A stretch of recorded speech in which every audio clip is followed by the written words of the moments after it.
Mr. Sergey Lavrov, Foreign Minister of the Russian Federation, welcome to Al-Arabiya, sir. Thank you. I would like to start by asking you, sir, about a few topics, and Libya is on the top of them. The threat of a possible regional war starting from Sirte still looms large. We now hear about understanding reached between Russia and Turkey on a comprehensive ceasefire in Libya.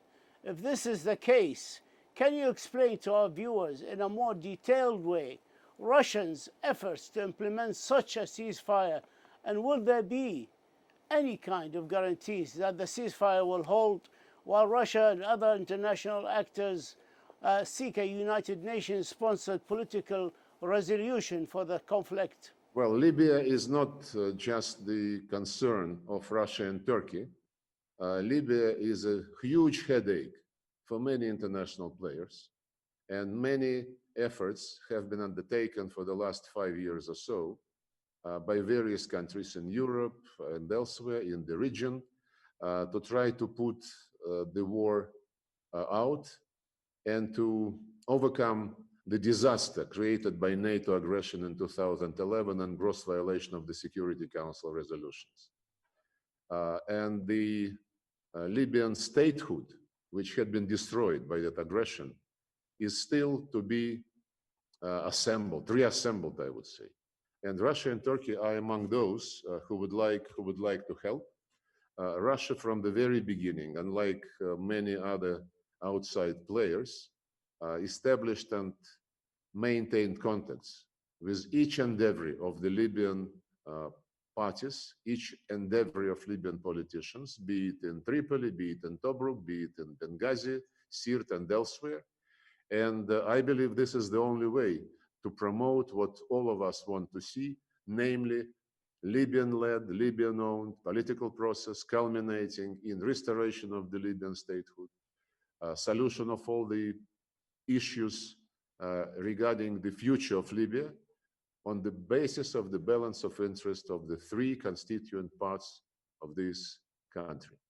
And apart from Russia and Turkey, France, Italy, Emirates, at various stages of the Libyan drama, participated in promoting some kind of a dialogue, and a very important role was played by the Berlin Conference, which adopted a declaration endorsed eventually by the Security Council. And lately, I would mention also Cairo Declaration, which was supported by Saleh and Haftar. Then there were initiatives of Saleh and Sarraj on the ceasefire. So in fact, it is the wish and the efforts of the Libyan parties themselves, which Russia and Turkey want to support and to encourage. And the consultations which took place several days ago in Ankara between Russian and Turkish diplomats and representatives of the ministries of defense, they were aimed at helping the parties to consolidate the cessation of hostilities, which was established de facto for the last couple of months, and to make it legitimate and legal. That was the effort, and I hope that we all can succeed.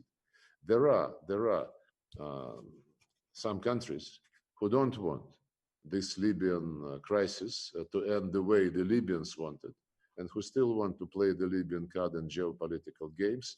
But I hope all sincere international, European and regional players would concentrate on the positive agenda as agreed at the Berlin Conference.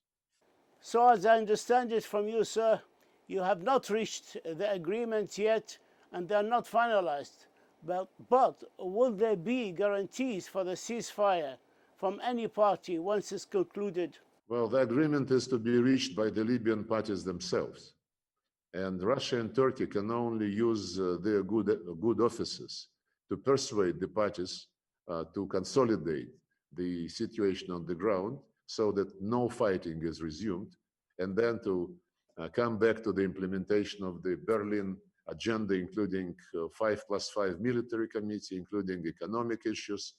First of all, the solution of the oil problem, and of course, political reform, constitution, elections, and so on. Has a fair mechanism for exporting and sharing all revenues between the Libyan parties without foreign interference, has it been discussed? Well, this is being discussed by the Libyan parties. This was raised during the contact between Saleh and Sarraj. This is being discussed now with the people in Tobruk, including the representatives of the Libyan National Army. All we do is to encourage them to sit down and to agree on how they share the natural resources given to them by history and by God. Does Russia support the call for a complete arms embargo to all parties in Libya and the departure of all foreign forces from Libya? Well, we cannot support the call because we did support the resolution of the Security Council, which established without any calls a mandatory arms embargo on any supplies of arms to Libya and of any supplies of arms from Libya. And this embargo holds, and everybody must respect it. This was reconfirmed by the Berlin Conference. The European Union volunteered to establish a new operation, IRINI, to monitor the implementation of this embargo on the strict basis of the Security Council resolution requirements. And that's where we are. Everybody must respect this. But how about respecting the call by many Libyans and the international actors for the departure of all foreign forces from Libya? Well, it depends. It depends. What do you mean by the demands by the Libyan parties? There is a legitimate government, as it were, in Tripoli, and there is a legitimate parliament in Tobruk. And unless and until all the Libyans, not only from Cyrenaica and Tripolitani, but also from Fezzan, agree on how they want to move their country forward, agree on the political reform, on power sharing, it will be very difficult to understand who is representing legitimate Libyan government and who should legitimately decide that all foreign forces must leave the country. So before we can handle the repercussions of the current crisis, started in 2011 by NATO aggression, we must overcome the debris left by NATO in Libya. We must restore the Libyan statehood, and then the sovereign and independent Libyan state would decide who is welcome and who is not welcome on its soil. But of course you understand what I mean by foreign forces.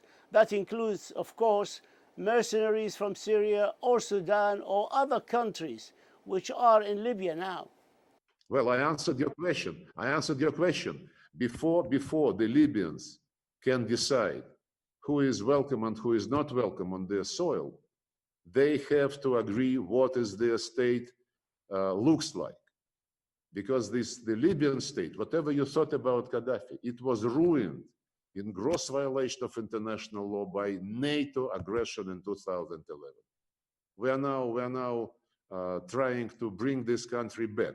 And we welcome all efforts, especially the efforts of the regional countries, Egypt, Algeria, Tunis, European countries, France and Italy, first of all, but also countries like United Arab Emirates.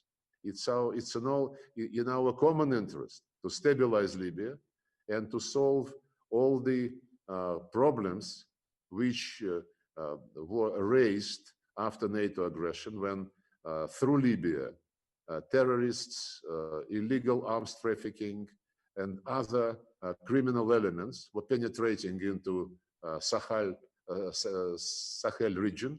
And in the other direction, flows and waves of illegal migrants flooded Europe. All this is the result of that tragedy in 2011, and we want those who are now trying to bring this country together to remember the lessons of history. I would like to move to Iran, sir. The issue of lifting the arms embargo in Iran on the 18th of October 2020 could very well lead to an arms race in the Gulf region, If Iran is able to buy arms, there will be a race, and much, much worse than the one we have now. Secretary of State Mike Pompeo said that the US will put sanctions on those who violate the arms embargo, which will not expire on the 18th of October, according to Secretary Pompeo.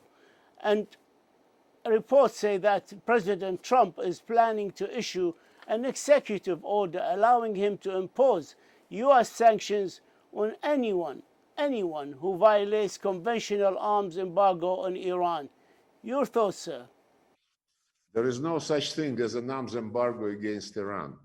The Security Council, when it was adopting the Comprehensive Resolution 2231, which endorsed Joint Comprehensive Plan of Action, which settled the nuclear issue for Iran, and this was adopted by consensus under Chapter 7 of the United Nations Charter. The Security Council, in that resolution, said that the supply of arms to Iran and from Iran would be subject to consideration by the Security Council, and that on the 18th of October 2020, this regime of sales to Iran would stop. And there is no embargo, and there would be no limitations whatsoever after the expiration of this time frame established by the Security Council. I cannot speak for the Americans because they say many funny things. And I know only one thing for sure, that when the Americans, as their representatives officially continue to assert that they still are participants of JCPOA because of Resolution 2231, I can only remind them that they should respect the hierarchy in the American administration, because their boss, President Trump, personally signed official decree dropping the United States from JCPOA. Any say which the Americans used to have as equal participants of JCPOA has evaporated since then. But as you know, sir, they argue that 2231 is the United Nations Chapter 7 resolution, and it's binding to all members of the United Nations. So even though they have withdrawn from the JCPOA, which is an agreement between countries, they cannot withdraw from a Chapter 7 Security Council resolution, and hence they argue that any country, any member state of the United Nations is bound by the resolution, and hence they are also bound by this resolution, and they see the justification to activate the mechanism. You know, they want to violate and to challenge the famous English proverb. They want to have their pie and eat it. They formally left the JCPOA, and the Security Council Resolution 2231 provides for any action to be done in order to restore the sanctions regime to be initiated by a JCPOA member, and they are not members any longer.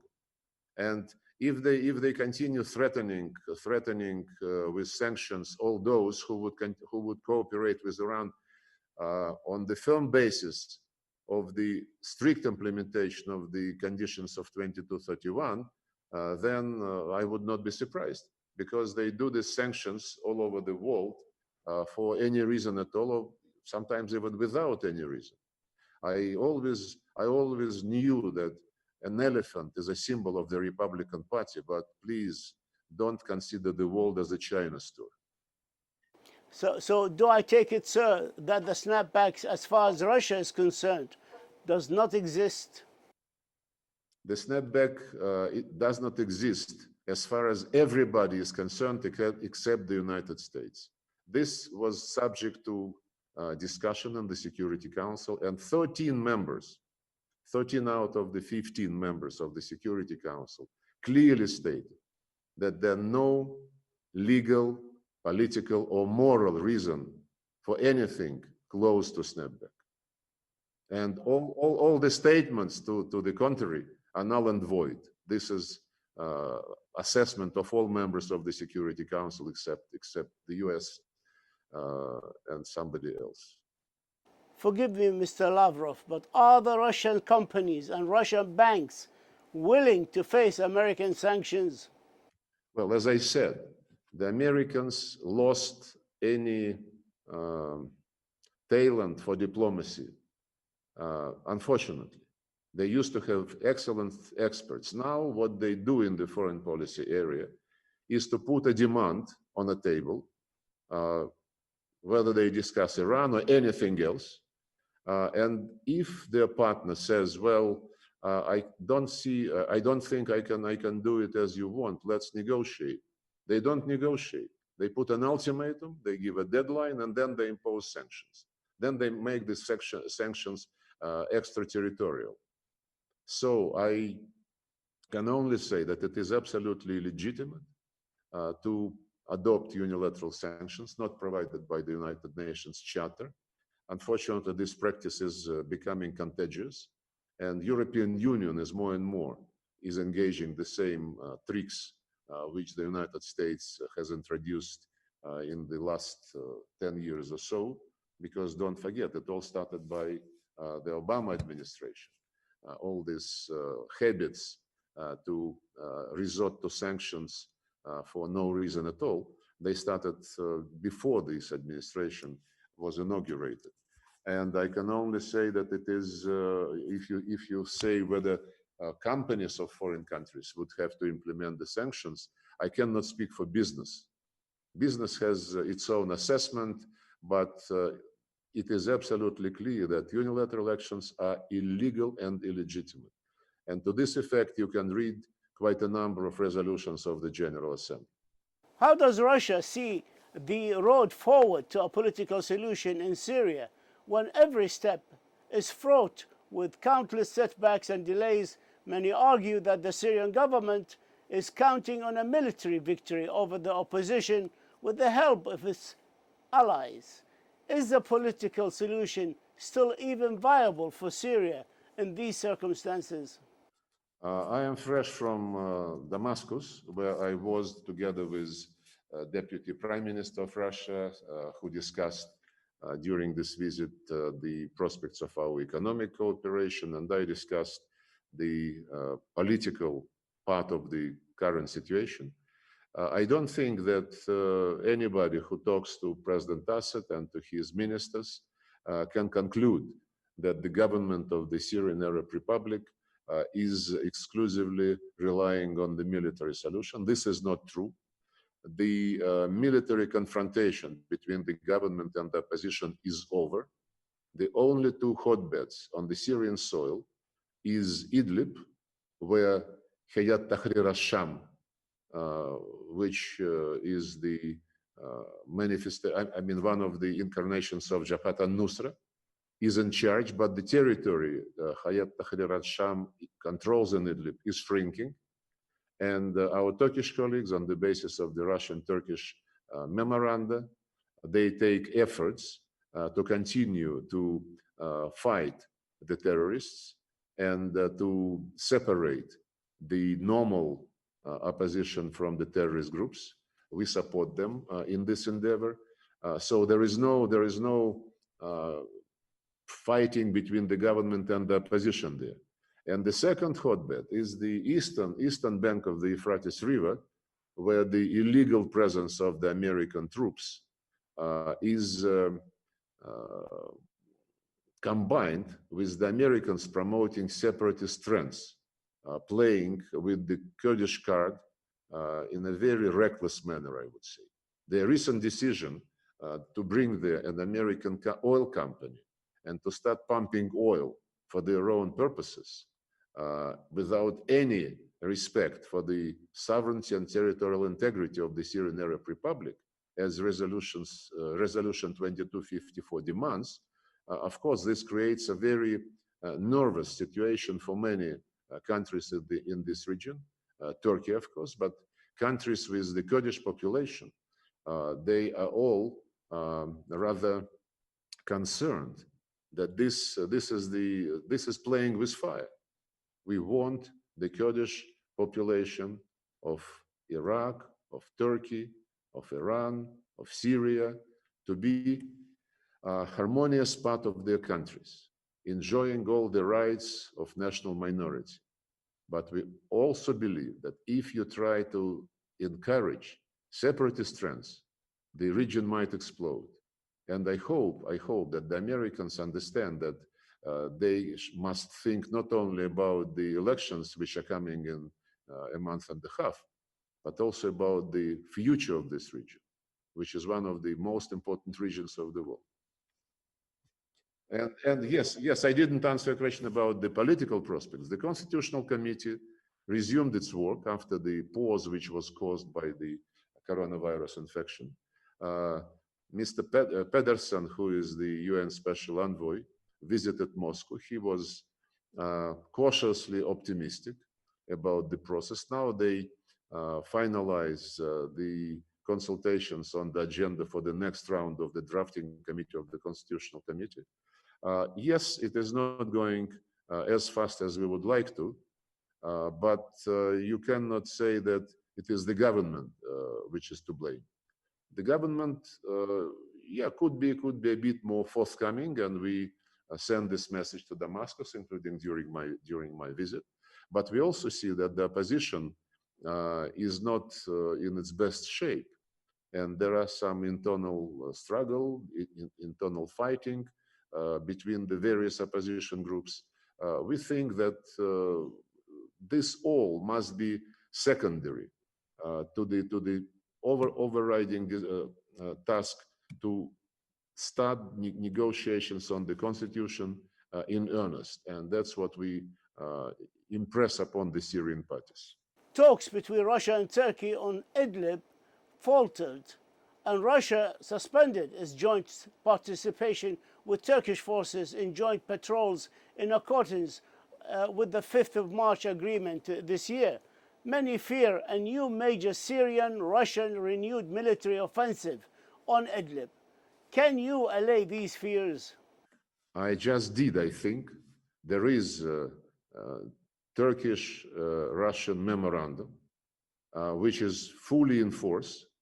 The joint patrolling of the M4 route was suspended because of the security concerns, since the Hayat Tahrir al-Sham continues to make armed provocations and to attack the Syrian government positions.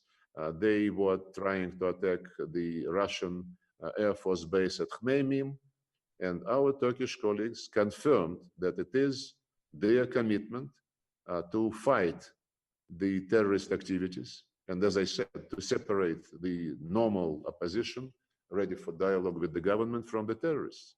So there is no need for the Syrian army, for the allies of the Syrian government to attack Idlib. The only need is to attack the positions of terrorists and to eliminate this hotbed of terrorism, which is the last terrorist hotbed on Syrian territory of that size. And our Turkish colleague have their predominant responsibility under this memorandum, which you asserted to, which you quoted. Fighting terrorism is task number one, and I can assure you that the joint patrolling of M4 route would resume soon as the situation is calmed down.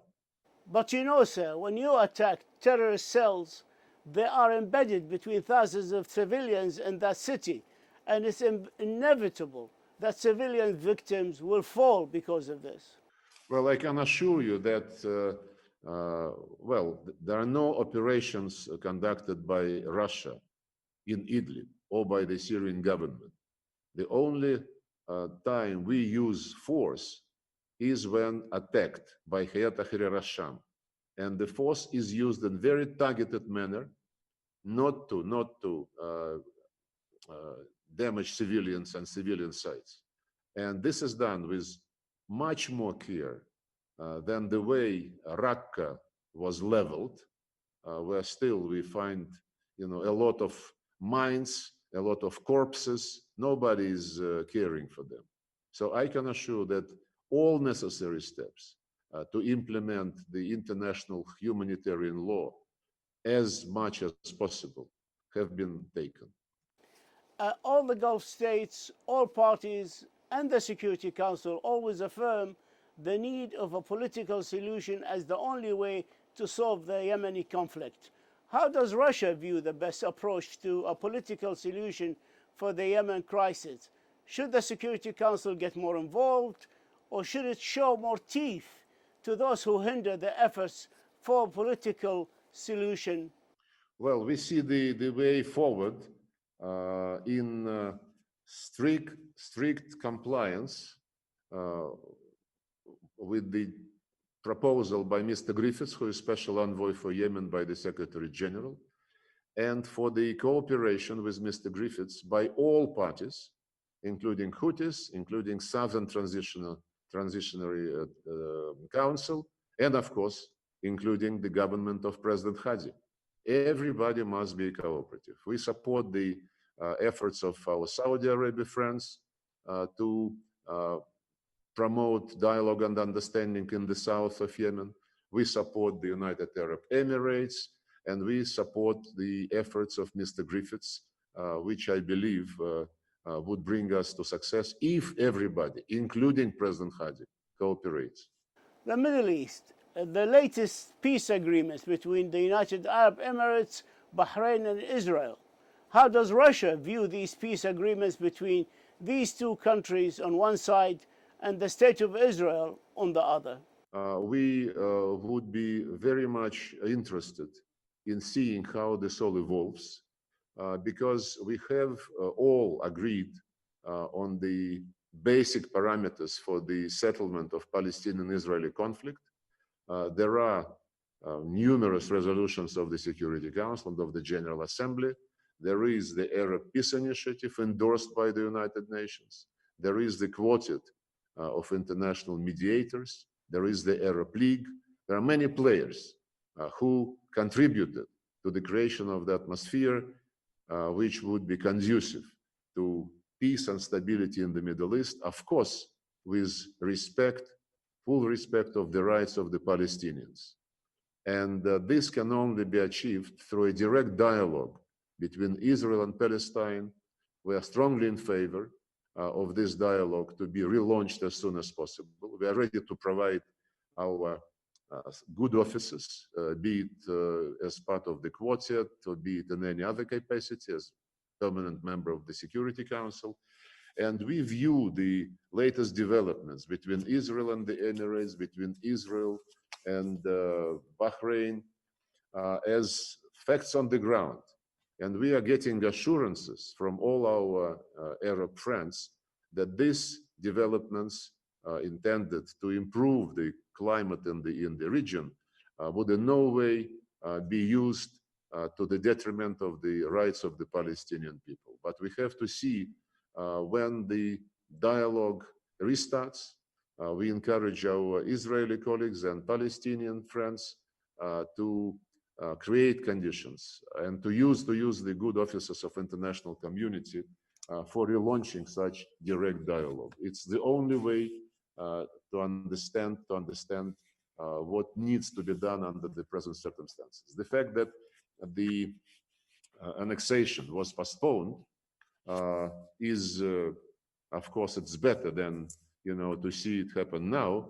But postponing is not resolving the problem. The problem is still there, and it's only the direct dialogue which could bring us to mutually acceptable solutions supported by both Israelis and Palestinians. And yes, I heard, I think yesterday, that Antonio Guterres announced that he is looking for some forms of resuming mediation by the United Nations, and it would be very much interesting to see what the Secretary General has to offer. So you have been very generous with your time with us, and I really appreciate this opportunity. Mr. Sergey Lavrov, Foreign Minister of the Russian Federation, thank you, sir, for this exclusive interview, and we wish you the very best of luck. Thank you. Thank you.